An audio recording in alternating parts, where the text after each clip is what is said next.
En el marco de los festejos del Día del Campo Natural, también estuvimos charlando con el ingeniero agrónomo Gustavo Gariboto, director de la Dirección General de Recursos Naturales, quien se refiere a la importancia del campo natural y también cómo ha ido cambiando la percepción respecto a su cuidado a lo largo de los últimos años. El Día Nacional del Campo Natural, votado por ley por la Asamblea General del Parlamento por unanimidad. Y que lo que busca justamente este día, y esto es una demostración que a partir de ese año se festeja oficialmente, es justamente eso, sensibilizar y dar a conocer la importancia de ese recurso campo natural, que es el único bioma que tenemos en el Uruguay, en el país, y que cubre todo el país, que lo compartimos con un pedacito de Brasil, con un pedacito de Argentina, pero que en definitiva además es la seña de identidad de nuestro país, de nuestra ganadería, desde el fondo de la historia, desde antes de ser nación, y es también entonces un patrimonio a cuidar para adelante, porque es base sin lugar a dudas de la competitividad de nuestra ganadería. Nuestra ganadería no podría ser sin el campo natural, porque particularmente la cría, tanto vacuna como bovina, y en la jornada de hoy se habló mucho del ovino, por eso estamos en Cerro Colorado, en la expansión experimental del sur, decía que no podría ser si no hubiera campo natural. Entonces la importancia estratégica de defenderla para nuestro país, que tiene en su ganadería una de las más importantes actividades e ingresos de divisas, es fundamental, pero además el campo natural y sobre todo la buena conservación del campo natural genera otra serie de beneficios, y eso es lo que es importante que se pueda empezar a dar a conocer. Beneficios que tienen que ver con el mantenimiento de la fertilidad, beneficios que tienen que ver con el mantenimiento de la biodiversidad por el propio campo, que tiene las especies forrajeras que son de utilización, pero otras que no son forrajeras, que no las utiliza el ganado, pero son igual de importantes porque cumplen otras funciones, y además la biodiversidad que tiene debajo del suelo, microorganismos que son la esencia y que finalmente son los generadores del suelo, y también la biodiversidad de insectos, arácnidos y vertebrados que encuentran en el campo natural su hábitat, su lugar de alimentación, su lugar de nidificación en el caso de las aves, lugar de refugio para esconderse de predadores. Toda esa comunidad, todo ese ecosistema es el que permite que Uruguay sea lo que es y se haga carne ese Uruguay sostenible, natural, que por otro lado, y volviendo a la ganadería, lo que no tenemos duda ninguna es que el mundo va hacia eso, demanda el cuidado de nuestros recursos, y tenemos por lo tanto una ventaja comparativa enorme como país en defender este patrimonio. Y de ahí la importancia de generar estas actividades, y que además salgan de lo que estamos convencidos, de lo que estamos en estas cosas, que el ciudadano común entienda que vive en un país que está dotado con una riqueza enorme, como podría ser la Amazonia para el Brasil,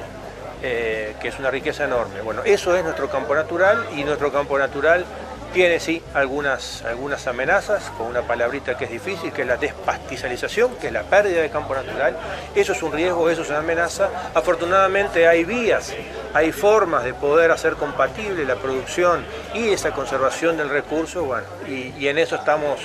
trabajando, estamos apostando en esta administración que comienza ahora de Dirección de Recursos Naturales a fomentar, a hacer ver esa importancia y a buscar esos caminos que efectivamente permiten, porque está demostrado, que se puede mejorar la productividad, mejorar el ingreso de los productores, pero además mejorar la calidad y la conservación de ese campo natural. El campo natural nuestro tiene el pecado de lo común, porque fue lo que siempre hubo, y como siempre hubo y sobraba, bueno, siempre entendemos que eso iba a estar, y que iba a estar siempre. De hecho, durante muchísimos años, y nosotros los agrónomos somos grandes responsables de eso, un poco la estrategia productiva, lo primero que se hacía, la propuesta de paquetes tecnológicos, es horrible que hacemos los agrónomos, hacer paquetes tecnológicos como si uno pudiera comprar una tecnología cerrada como quien compra un celular.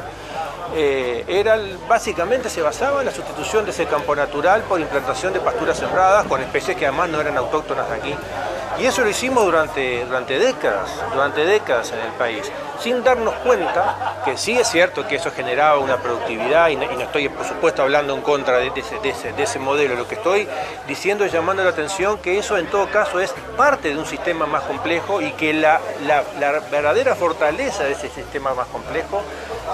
y más grande la daba ese campo natural. Y bueno, y a punto de partida de eso entonces, ya hace unos cuantos años que el país ha empezado a investigar y generar información muy valiosa de que existe una ruta de cambio técnico de manejo de ese campo natural que permite una mejor cosecha de ese campo natural, un mejor desempeño de los animales, y eso ha empezado a generar esa conciencia que era necesaria, y por lo tanto empezar a mirar con más cariño eso que normalmente era y sigue siendo todavía en buena parte del país el grueso del establecimiento del campo del productor. El grueso era eso, pero cuando íbamos los agrónomos íbamos a mirar el pedacito mejorado o el pedacito con un cultivo y pasábamos por arriba por el resto porque tenía ese problema, tenía el drama de lo común. El campo natural tiene, si quisiéramos jerarquizar y priorizar, la principal amenaza, como decía antes, es la pérdida de superficie total del campo natural más allá de su estado de conservación. Uruguay hace un par de décadas tenía casi un 80% de superficie de campo natural y hoy apenas supera el 50%. Quiere decir que en un periodo muy breve, de unos 20-25 años, perdió un porcentaje muy importante de ese campo natural. Ese es el principal problema, sin lugar a dudas. La principal, que es lo que llamamos más técnicamente el cambio en uso del suelo. Esa es la principal amenaza y el principal riesgo que ha tenido. Y el otro es, bueno, en lo que ha quedado, cuál es la calidad intrínseca de ese campo natural, cuál es el estado de conservación de ese campo natural, cómo está el nivel por ejemplo, de invasión de especies exóticas, que es otro de los grandes problemas. Ahora se mencionaba aquí, son varias especies exóticas que hay, que además de exóticas tienen el doble rol de ser exóticas e invasoras. La más problemática y la que es un drama, pero realmente un drama enorme, es la del capín anoni, que lo tenemos bien diagnosticado en el país desde hace muchísimas décadas. Sabemos que esto es una amenaza, pero nos está haciendo difícil poder tomar las acciones que es necesario tomar, justamente por su propia característica que tiene esa invasión, que es lenta y es progresiva, y finalmente cuando te terminás dando cuenta a nivel individual, a nivel de productor, quizás ya sea tarde. Entonces exige poder tomar acciones tempranas. Quiere decir que ahí está la segunda causa de dificultad o de riesgo sobre nuestro campo natural, que es la invasión de especies. Y luego un tercero es la propia estructura, y básicamente en las áreas ganaderas hemos tendido siempre al sobrepastoreo de ese campo natural, con una concepción que en determinado momento de la historia de nuestra ganadería tenía sentido, porque valía más la pena acumular ganado y medio cascotear los campos, porque bueno, había una valorización de ese activo ganado, y esa era una buena forma. De hecho siempre se decía, ¿no? Cuando se pasaba y se veía un campo con mucho pasto, decíamos, este productor está fundido porque no puede comprar ganado. Bueno, hoy sabemos que eso no es así. Sabemos que en realidad quien lo maneja bien, lo que tenemos que poder ver ahí es volumen de pasto, volumen de forraje. Y esto también es un cambio que lleva tiempo. Es un cambio técnico, es un cambio de cabeza, de mentalidad, que hay que revertir, una historia de 100 años de un determinado tipo de manejo. Y el cuarto componente, que también es importante, es el tratar de volver a una ganadería mixta, una rigoría mixta, donde estén vacunos y ovinos. Eso tiene una multiplicidad de beneficios. Aquí se hablaron de los beneficios desde el punto de vista económico, desde el punto de vista ecológico,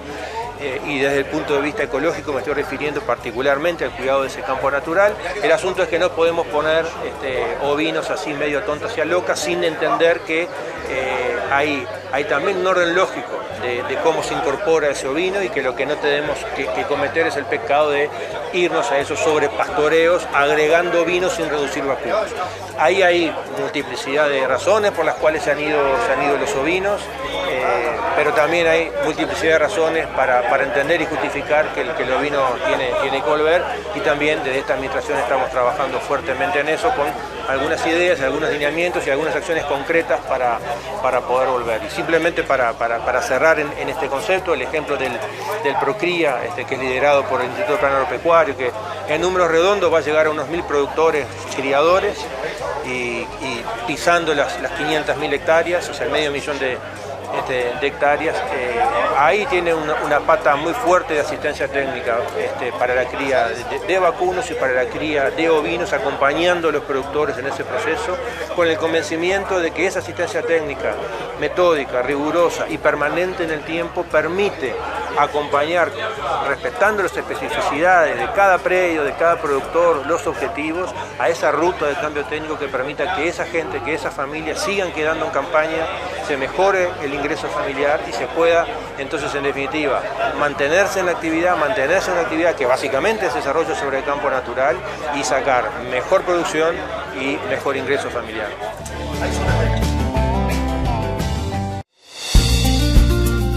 En el marco de los festejos del Día del Campo Natural estuvimos charlando con el ingeniero agrónomo Matías Carámbula, subsecretario del Ministerio de Ganadería, Agricultura y Pesca, quien se refiere a la centralidad y la importancia que tiene este recurso pensando en la marca país, las exportaciones de carne que tienen su origen justamente en las pasturas naturales, así como la oportunidad que tienen los ovinos para integrarse con este tipo de sistemas productivos.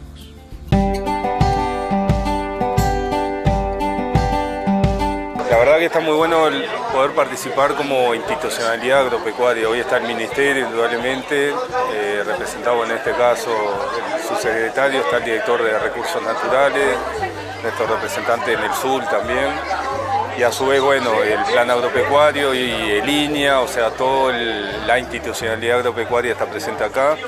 justamente remarcando la centralidad que tiene para nosotros en el Día Nacional del Campo Natural, este concepto, esta esencia y esta identidad nuestra,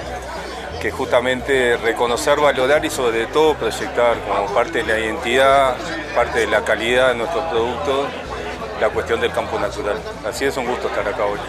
Yo justo hablaba recién con algunos colegas, es un momento como de clivaje en torno al campo natural y al ovino, porque también están vinculadas las dos cosas, de realmente poder en estos tiempos darle un relanzamiento, reproyección a la centralidad, la importancia que tiene en el mundo contemporáneo, por ejemplo, el campo natural asociado a los servicios ecosistémicos, aparte de la identidad y la diferenciación de nuestros productos, los productos de la carne, ovina, vacuna, sostenida bajo esas formas de producción, que es la pastura, pero particularmente el campo natural, y a su vez también asociado a también recomponer y repensar el desarrollo ovino como parte de la identidad de la sostenibilidad del uso del campo natural uruguayo. Entonces, creo justo en este lugar también es muy simbólico que sea el Día Internacional del Campo Natural,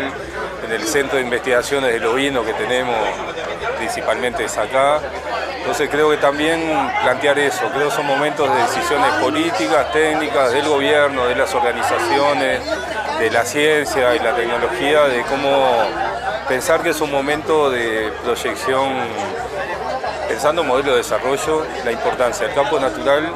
y asociado también o vinculado al campo natural la importancia de pensar escenario de desarrollo del ovino para lana o para carne que tiene este país. Incluso pensando, por ejemplo, en el acceso a mercado o mantener mercado y de cómo están también los cambios culturales del mundo, la sostenibilidad pasó a ser un concepto central. Y esa sostenibilidad nos hace volver, entre comillas, volver atrás. Bueno, Uruguay siempre tuvo condiciones de producción y de generación de valor desde el concepto de sostenibilidad, y ahí está asociado la forma de producción de carne, de lana, y sostenida principalmente por ese recurso que es un recurso natural, que es parte de nuestra identidad, que es el campo natural. Entonces, no es volver, es capaz que en los tiempos actuales empiezan a reconocer una parte importante de nuestras formas de producción, que siempre se plantea una relación de convivencia y armonía con la cuestión ambiental, con el agua, el suelo, el campo, la pastura. Entonces podemos decir, bueno, el mundo va entendiendo también y reconociendo formas de producción del Uruguay, que son más casi el 80% de la superficie agropecuaria de nuestro país, que tiene incorporada la relación producción-ambiente hace mucho tiempo. Entonces creo que los cambios van por el lado de la sostenibilidad como sentido central del mundo y del comercio, y Uruguay, bueno, tiene una larga tradición de que lo tiene integrado en su forma de producir y de ser. Uruguay nunca va a competir por volumen de ningún producto, o bueno, en algunos, capaz agrícola. La competencia por la calidad y la diferenciación. Y en ese sentido hay que entender que cada vez más los mercados sean con barrera arancelaria o no arancelaria, empieza a haber más requisitos de diferenciación y de calidad de procesos y de productos, las dos cosas. Y Uruguay, por suerte, tiene condiciones de seguir cumpliendo esas demandas cada vez más globales de diferenciación del producto, donde la cuestión ambiental pasa a ser de acceso no a un mercado. Por ejemplo, Uruguay, y es bien importante porque ahí aparece el papel que tiene el Estado, a veces cuestionado el Estado. Bueno, Uruguay está en condiciones de emitir un certificado libre de forestación para la producción de carne, la agricultura, la soja, la celulosa y el cuero. Ese certificado pasa a ser una limitante de ingreso a Europa a partir del 1 de enero del 2026. Bueno, Uruguay es de los pocos estados del mundo que gracias a una acumulación de políticas y servicios públicos hoy puede emitir el certificado libre de forestación. Que a su vez lo que muestra también que Uruguay tiene muy pocos problemas de deforestación. Son las dos cosas. Podemos emitir un certificado y además en el estudio que se ha hecho para poder emitir el certificado, los números que aparecen es que Uruguay ha logrado respetar y mantener el bosque nativo al fin y al cabo, conviviendo con los sistemas de producción. Ese es un ejemplo muy claro, una señal de identidad y de diferenciación de nuestros productos, y así podemos agregarle varios más. Pero creo que Uruguay está en condiciones, tiene que seguir profundizando el respeto a algunas normativas, formas ambientales con el tema del agua, el suelo, pero Uruguay tiene un avance muy importante en relación a otros países, por ejemplo, que nos permite justamente tener expectativas por un lado y tranquilidad que Uruguay es diferente y pelea en el mercado global por la diferencia.